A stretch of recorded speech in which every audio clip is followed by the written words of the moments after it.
Next up, we have a question that says, consider this line y is equal to negative 9x plus 2.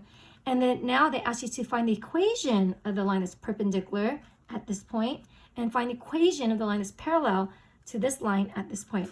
Whereas number 20, they were just asking you to find the slope of the line that's parallel and perpendicular.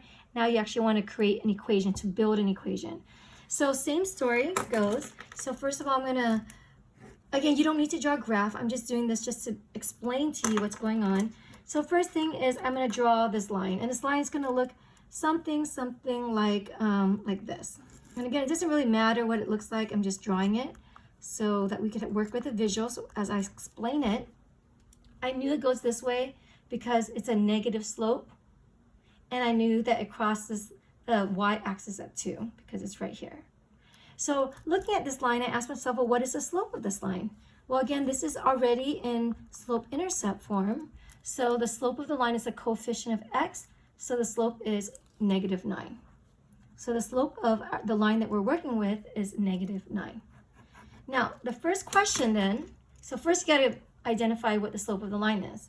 The first question says to find the equation of the line that is perpendicular to this line and passes through the point negative 4, 5.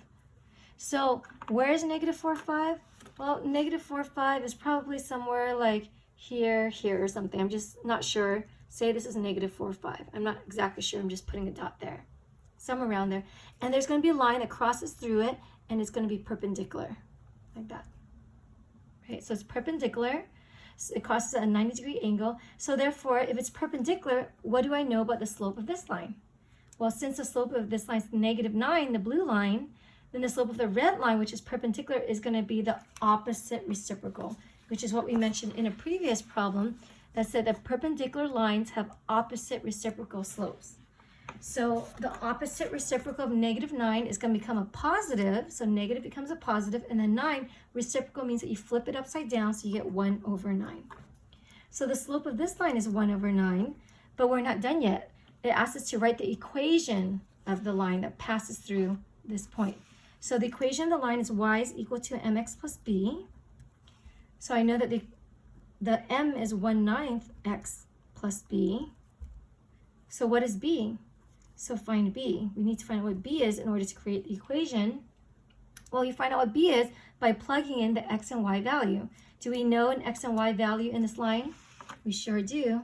It's this point, negative 4, 5. So plug in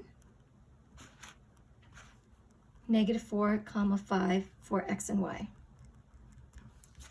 Okay, so when I plug it in, this is my x value and this is my y value. So when I plug it in, I get 5 is equal to 1/9 times negative 4 plus b.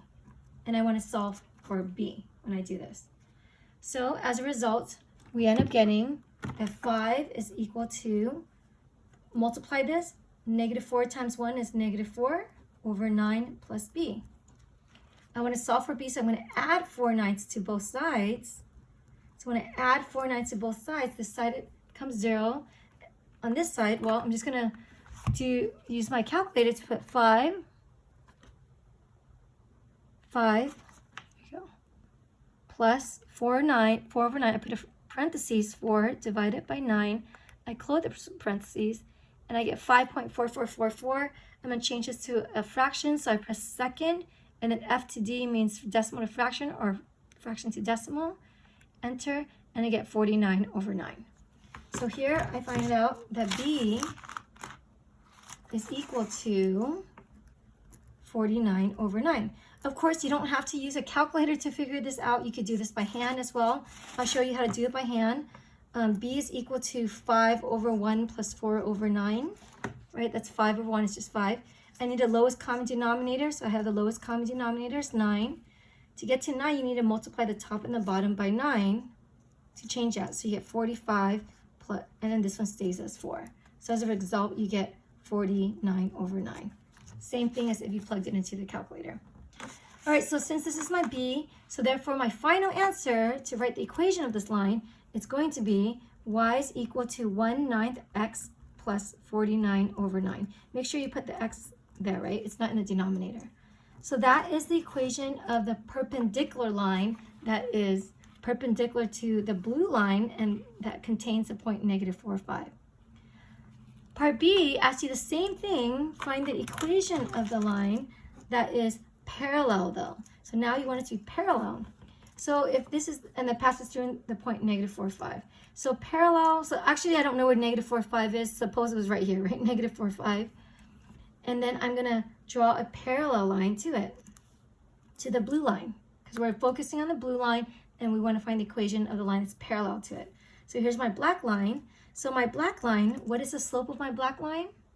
Well, it's parallel to the blue line. The blue line is a -9 slope, so the black line must also have a -9 slope. So now I'm going to build my equation. Y is equal to mx plus b. So y is equal to -9x plus b. I need to find out what b is. So I'm going to do exactly what I did down here where I plugged in -4, 5 for the xy value. So I'm going to plug in -4, 5. So -4 is my x value and y is my 5, right? Y is, or 5 is my y value. So I get 5 is equal to -9 times x. X is a -4 plus b. So I'm going to solve for b. 5 is equal to positive 36 plus b. Subtract 36 on both sides. I am getting -31 is equal to b. I'm just double checking that I did this right. So -31 is b. So therefore the answer is going to be y is equal to -9x plus minus 31 if I'm replacing the b. And let me just double check this real quick because sometimes I do make mistakes. I said that oh, I did something wrong. Do you guys see what it was? Oh, no, this is right. The slope is -9, so that's right. The x value is -4, and the y value is 5.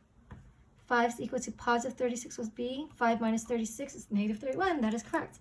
I always go back and double check my work because I make mistakes on adding and subtracting.